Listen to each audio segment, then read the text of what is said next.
In the hush of a fading dawn over Kyushu, when the morning mist still clung to the rice fields and the faint scent of rain drifted through the mountain air, a young man named Saburo Sakai opened his eyes to a world that promised nothing, yet demanded everything.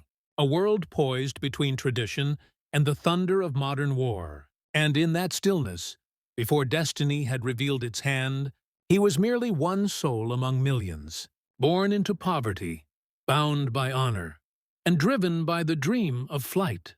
He was not born to privilege nor fortune. His hands were rough from work, his clothes patched and worn, but his gaze held the fierce clarity of someone who refused to surrender to circumstance. Japan, in those years before the storm, was a nation intoxicated by ambition. Steel, empire, and sacrifice filled its veins, and for young men like Saburo, the sky itself seemed to whisper of glory.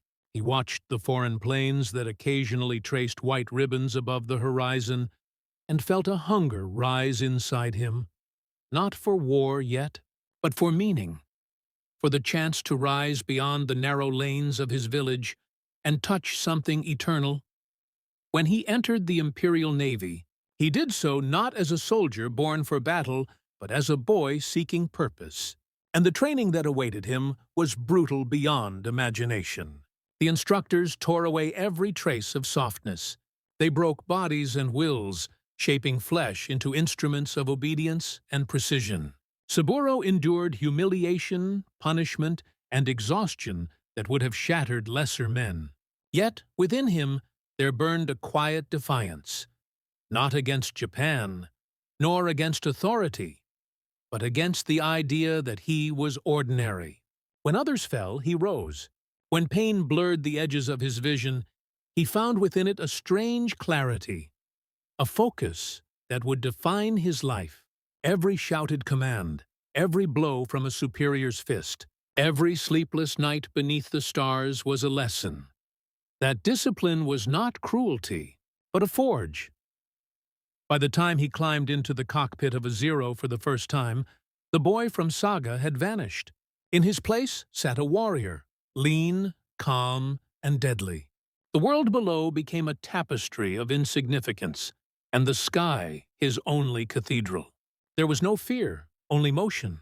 The Zero, sleek and graceful, responded to his touch like an extension of his will. To Saburo, flying was not simply a duty. It was transcendence. In those early days, when Japan's war machine thundered across the Pacific, he believed, truly believed, that he flew for something noble. The empire spoke of destiny, of divine purpose, of the restoration of honor. And for a time, as island after island fell, as Allied ships burned beneath his guns, that vision felt real. He was celebrated, decorated, his name whispered among the aces of the rising sun. He did not see himself as a killer, but as a guardian of his homeland's pride. The Pacific sky became his home, vast, merciless, beautiful. Each mission carried the same ritual, the tightening of straps, the hiss of oxygen, the thrum of the engine like a living heart. He learned to read the clouds, to sense danger by instinct, to hear the voice of death before it struck. He was 20 when he first saw a comrade vanish in a flash of fire. 21 when he realized how fragile invincibility truly was. Yet still, he rose again and again, drawn not by hatred, but by an unspoken oath, that if fate demanded his life, it would take it from the sky. There were moments of quiet, even amid the chaos. The hum of the engine beneath a blood-red sunset, the sight of the ocean far below, glimmering like liquid glass, the scent of oil and salt, the echo of a song he could no longer remember. And though he did not know it then, those were the last fragments of innocence he would ever hold. For the war he served was changing, growing darker, hungrier. The victories began to hollow out. The faces of friends grew fewer. The empire demanded more, always more, and Saburo, ever the loyal son, gave it piece by piece, until all that remained was the man the war itself had shaped. He was already a legend before he understood what legends cost. Newspapers called him fearless. The government paraded his triumphs as proof of divine favor. Yet, within him, doubt began to stir. A quiet question that no command could silence. Why must so many die? He buried it beneath duty, beneath pride, beneath the illusion that the war still had meaning. But as the months stretched into years, the sky that once brought him freedom became a mirror, and in it he saw not glory, but ghosts. Still, he flew, because flight was all he knew, because to stop would be to feel the weight of everything he had lost.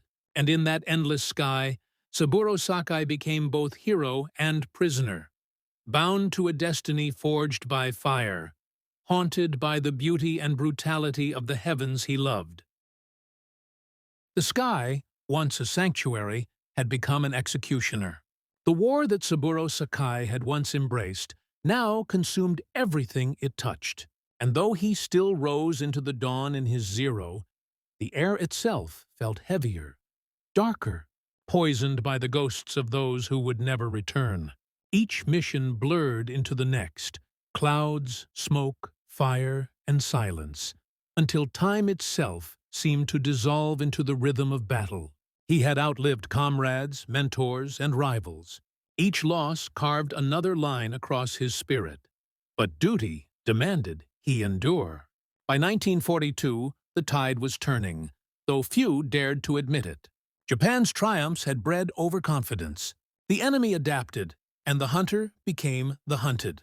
Saburo still fought with the same precision, but the skies were no longer his alone. They were filled with new machines, faster, stronger, and driven by men whose courage matched his own. The war he fought was now one of survival, not victory. The morning of August 7, 1942, broke with a pale, deceptive calm. Orders came swiftly. Intercept incoming enemy planes over the Solomons. Saburo tightened his gloves, adjusted his goggles, and climbed into his aircraft with the silent ritual of a man who had done it too many times to count. There was no fanfare, no thought of glory, only the steady beat of his heart and the growing hum of the engine beneath him. As his Zero rose through the layers of cloud, sunlight spilled across the wings like molten gold. A brief, fleeting beauty before the storm. Then came the sound, distant thunder, swelling, alive. The enemy was near. The sky erupted in chaos. Machine guns rattled. Tracers streaked across the heavens like burning comets. Planes twisted, collided, disintegrated. Saburo danced through the maelstrom with the instinct of a veteran, his hands steady, his mind clear.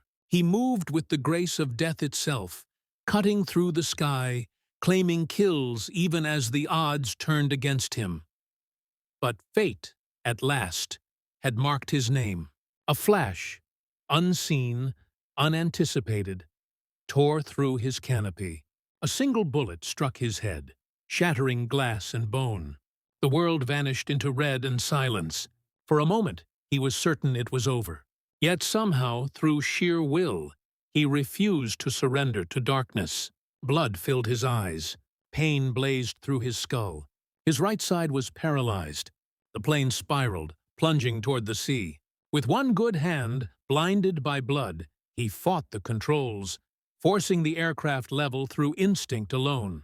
Every heartbeat was a war unto itself. He should have died there, amid the burning wreckage of his own legend, but something greater than reason drove him. Perhaps it was duty, perhaps pride, perhaps the stubborn refusal to let the sky take him just yet. He flew. For hours.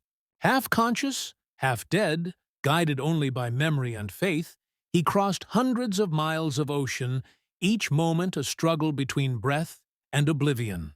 The cockpit reeked of blood and fuel. His vision flickered between flashes of light and darkness. He could not tell the difference between cloud and sea, between dream and reality. His body screamed for rest. His mind whispered surrender. But the warrior within him refused. When at last he reached base, his landing was more crash than descent. The mechanics who pulled him from the cockpit found a man scarcely alive, his face unrecognizable, his right eye destroyed, his spirit shattered yet unbroken. They said no one could have survived that flight, but Saburo Sakai had defied death itself. The months that followed were not the quiet rest of recovery, but a descent into a different kind of hell. In hospital beds shrouded by the scent of antiseptic and the echo of distant bombings, he lay trapped in a body that no longer obeyed him. Blind in one eye, scarred, weak, the ace of the rising sun reduced to a broken man staring into darkness. And in that darkness, the lies of the empire began to fade. He saw the truth that had been hidden by glory and propaganda, that the war was not a divine mission, but a tragedy devouring sons and fathers alike. He thought of the young men sent to die, believing in victory that would never come. He remembered the faces of those he had killed, the fire and the silence that followed. He had once believed himself chosen by destiny. Now he understood he had merely been consumed by it. Each day was a battle against despair. But even as his body healed, the world around him fell apart. Japan's war machine faltered. Cities burned. Hunger spread. The same skies that had once been filled with the roar of Zeros now echoed with the drone of enemy bombers. Yet Saburo, against all odds, lived. And in his survival, he found a cruel paradox, that living could hurt more than dying. He returned to service when others might have given up, not out of faith in victory, but out of obligation to those who had not been given the chance. The man who once soared in triumph now flew in defiance of death alone. When he rose again, scarred and half-blind, the world beneath him was unrecognizable. Japan's empire was collapsing. The brilliance of the rising sun dimmed beneath the shadow of defeat.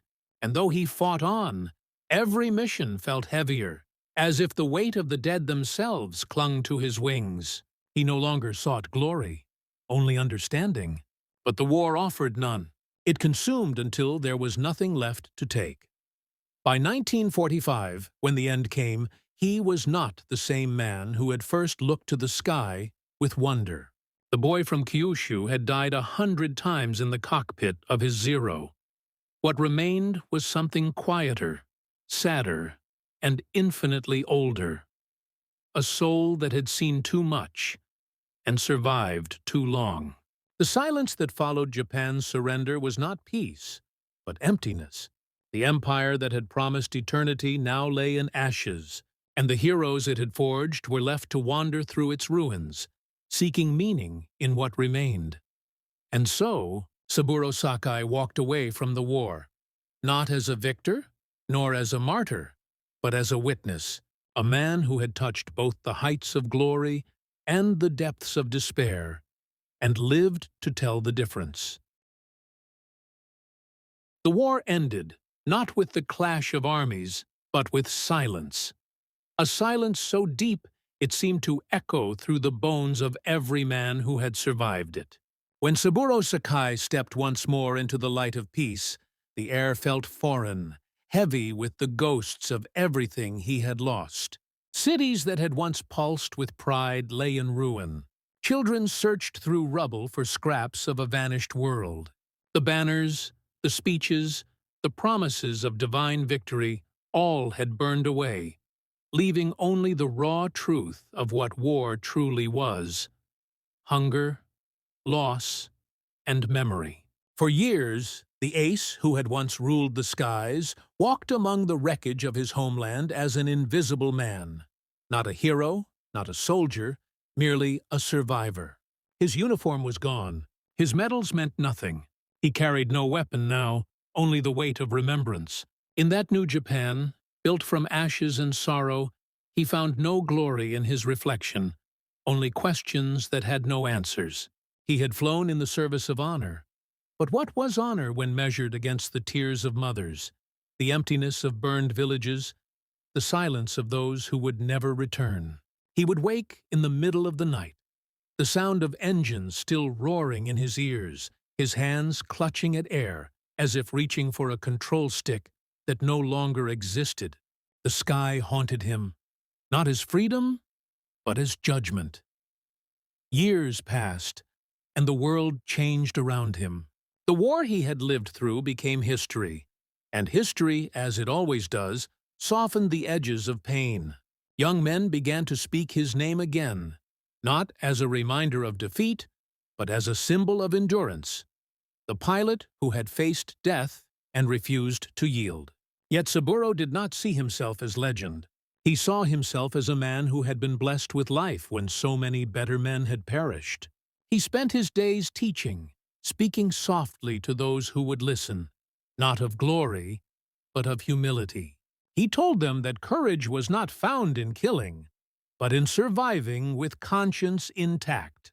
The same hands that had once gripped the controls of a Zero now turned the pages of books, guided students, and tended to his family. In his quiet way, he tried to build something gentler from the ruins. A life without war, a peace he could finally believe in. But even peace carried its burden. Each anniversary, each veterans' reunion, each photograph of those bright-eyed young men long gone reminded him of what had been traded for survival. Sometimes, when he stood beneath a clear blue sky, he could almost see them, the silhouettes of his comrades, their planes gleaming in the sun, the formation perfect, eternal.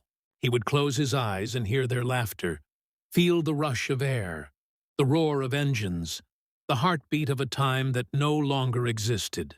And for a fleeting instant, he would feel that weight lift, until memory returned and the ache settled once more. He did not seek forgiveness. He did not believe he deserved it. But he sought to remember truthfully, and in doing so he found a kind of quiet redemption that no medal could ever offer. The years weathered him gently. His scars faded, though the blindness in his right eye never did. He learned to live with it, to see the world not as half lost, but half gained. The world around him moved on. New wars came, new heroes rose, and Japan rebuilt into something almost unrecognizable. Yet for Saburo, the sky never changed. It remained what it had always been, vast, indifferent, beautiful, and cruel. He understood now what youth could not, that the sky gives nothing freely. Every ascent demands a price, and every man who flies must eventually fall. He had fallen, in body, in faith, in spirit. And yet he had risen again, not through victory, but through endurance. When he finally spoke of his experiences publicly, he did so not to glorify the past, but to honor those who could no longer speak. His words were not those of a soldier seeking to justify, but of a man trying to understand. He told of fear and pain, of comrades who smiled before dying, of missions that meant nothing once the shooting stopped. He spoke of duty, and how duty without compassion becomes madness. He said that the war had taken everything, his youth, his friends, his faith, but had given him one gift in return: the knowledge that life, however fragile, is sacred. His audiences listened in silence, moved not by his victories, but by his humility. And in that humility, Saburo Sakai found peace, a fragile, imperfect peace that could exist only because he had learned what it meant to lose. In his later years, he often sat alone near the airfields, watching planes take off into the same boundless blue that had once been his home. He no longer envied them. He simply watched with a small, knowing smile, as though seeing ghosts rise once more into the light. He would think of the young man he once was, fierce, proud, and unbreakable, and feel both sorrow and affection for him. That boy had believed in the immortality of honor. The man understood the immortality of memory. There was tragedy in that, but there was beauty too. For though he could not undo the past, he had learned to carry it with grace. When death finally came for Saburo Sakai, it came gently, not in flame or fury, but in peace, as though the sky itself had forgiven him. And in that final moment, as breath faded and the world grew quiet once more, one could imagine him looking upward, beyond the clouds, to where his comrades waited, a formation of light stretching toward eternity. The war was long over, but the echoes remained, woven into the wind, carried through time by those who still look to the heavens and remember what it cost to touch them. His name endures, not as a symbol of conquest, but of resilience, a reminder that even in the darkest storms of history, the human spirit can rise, fall, and rise again, scarred but unbroken. And so, the story of Saburo Sakai ends where it began, in the silence of a Japanese dawn, where a young boy once looked to the sky and dreamed of flight, not knowing that the sky would one day both bless and break him. The world moves on, the wars fade into archives and whispers, but somewhere, in the memory of the wind, the hum of his zero still lingers. A requiem for all who flew, fought and fell beneath the indifferent sun. The boy became the warrior became the witness, and the witness became the voice of remembrance. His life was not victory, nor defeat, but the eternal space between, the moment of stillness where a man faces the truth of his own humanity and stands unflinching before it. And in that, there is a strange and solemn kind of glory, the kind that belongs not to the conqueror, but to the survivor who dares to remember.